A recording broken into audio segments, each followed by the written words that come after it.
Eh bien bonjour à tous, nous voici devant donc une piscine tubulaire circulaire qui fait à peu près donc 4 mètres de diamètre, de marque Intex. Néanmoins il y a toutes les autres marques qui sont concernées par le sujet toujours de l'hivernage, donc la mise en place notamment de la bâche qui va garantir que vos trous ne se salissent pas trop, ne se remplissent pas trop non plus, et pour conserver quelques centimètres d'eau à l'intérieur. Néanmoins, le problème reste toujours les conditions de fermeture. Vous voyez ici, donc ça c'est les anciennes bâches, mais les nouvelles ne sont pas beaucoup mieux, avec un système de cordage qui fait le tour de la bâche et qu'on vient serrer. D'ailleurs, on ne sait jamais réellement comment attacher ça, si on met des pinces, si on met un nœud coulant, un nœud serrant. Néanmoins, moi ça ne me satisfait jamais.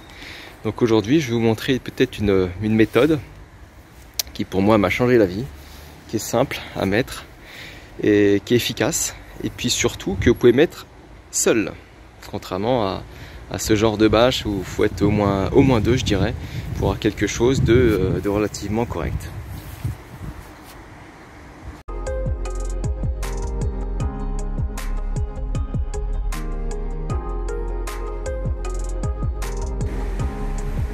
Pour ce faire, rien de plus simple, vous aurez besoin de ceci. Un tube PVC. Donc moi ici j'ai pris un PVC de 50 mm de diamètre. Donc ça coûte environ une dizaine d'euros grand maximum. Je vous conseille d'acheter une barre de 4 mètres qui pourra vous servir à recouper donc plusieurs petites barres d'environ une trentaine de centimètres. Par la suite, écoutez, c'est très simple. Il vous faudra comme ustensile de préférence une meuleuse d'angle, un mètre à ruban, une règle. Alors moi j'ai pris une règle à niveau, enfin bon, une règle pour tracer quelques traits, un stylo indélébile, accessoirement des gants et puis éventuellement un masque. Et c'est parti. Par la suite, votre donc long PVC, vous allez le recouper. Donc là j'ai pris un morceau de 4 mètres. Donc vous le recouperez en petits morceaux d'environ 30 cm, comme celui-ci. Et ce morceau de 30 cm, c'est assez simple. Vous allez placer donc 2 traits sur toute la longueur et environ espacés l'un à l'autre. Moi j'ai mis environ 4 cm, de sorte à créer ce genre de choses, ce tube là, donc qui est évidé. Et par la suite, je vous conseille de poncer les angles comme ceci. Bon, un petit peu devant aujourd'hui, de poncer donc les angles comme ceci. Alors vous allez me dire pourquoi faire tout ça, vous le verrez en fin de vidéo.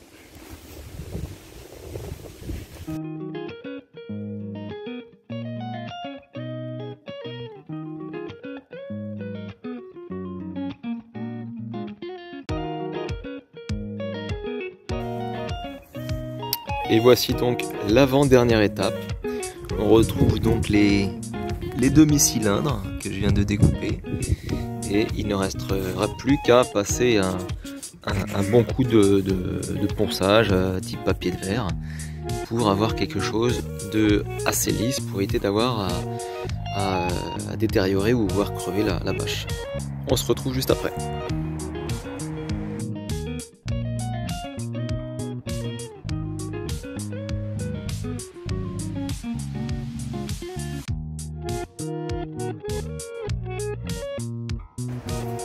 Et ça y est, on touche à la dernière étape. Donc voici la tâche qui est complètement polie, qui est donc tout lisse pour éviter d'avoir à abîmer la bâche. Il vous reste plus qu'à en faire une bonne douzaine, de sorte à pouvoir les les accrocher par la suite sur chacun de vos côtés de piscine, comme ceci.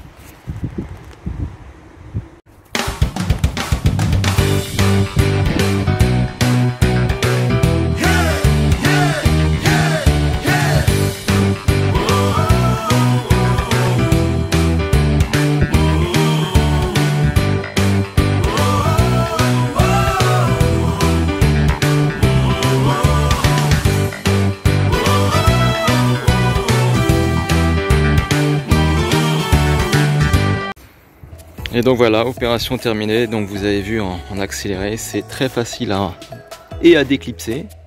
Il y a une main et je remets à une deuxième main. Donc très facile à déclipser, très facile à clipser. Et là, c'est à vous de tendre en fait votre bâche comme vous le souhaitez. Donc fini les attaches filaires, fini les attaches qui se détachent, fini la bâche qui part au vent.